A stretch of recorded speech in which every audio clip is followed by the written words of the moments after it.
ஜிக்கி லவ்னு ஒரு ஆப்பும் கொண்டு வர போகிறாங்க. எதுக்குன்னா இந்த கப்புளோட அண்டர்ஸ்டாண்டிங்கை புரிஞ்சிக்கிறதுக்காக. நம்ம இந்த இறகு பற்றில் பார்த்துருப்போம். அந்த டாக்டர் வந்து ஒரு ஆப்பில் ஒர்க் பண்ணிட்டு இருப்பாங்க. என்னன்னா நம்ம அந்த ரிமைண்டர் பண்ணுறது, ஒரு அவங்களோட பார்ட்னர் எப்படி ஹாப்பியாக வச்சுக்கிறது, அந்த மாதிரி இந்த ஆப்லாம் சொல்லல.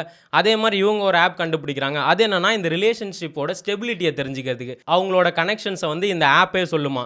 இவங்க வந்து எப்படி சிங்காக இருக்காங்க, மெசேஜில் எப்படி சிங்காக இருக்காங்க, ஸ்பாட்டிஃபை கேட்கறதுல எப்படி சிங்காக இருக்காங்க, நெட்ஃப்ளிக்ஸ் வாட்ச் டைமில் எப்படி சிங்காக இருக்காங்க, மீமோட கம்பேட்டிபிலிட்டி அதெல்லாம் எப்படி சிங்காக இருக்காங்க, இல்லை இந்த ஆவரேஜ் ரெஸ்பான்ஸ் டைம், இவன் வந்து எவ்வளோ ஆவரேஜில் இவளுக்கு ரெஸ்பான்ஸ் பண்ணுறான், எவ்வளோ மெசேஜ் பண்ணுறான் அப்படின்னு இவங்களே ஒரு ரிலேஷன்ஷிப் ஸ்டெபிலிட்டியோட பெர்சன்டேஜும் சொல்கிறாங்க.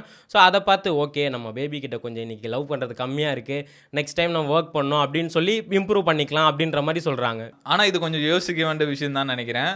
ஒரு சைடு என்ன சொல்லுவாங்கன்னா, நம்ம வந்து நிறைய எஃபர்ட் போடணும், அவங்களுக்கு மெசேஜ் பண்ணணும், அவங்கள தாங்கன்னு தாங்கணும், அப்போ தான் அந்த பொண்ணுக்கு பிடிக்கும் அப்படின்ற மாதிரி சொல்லுவாங்க.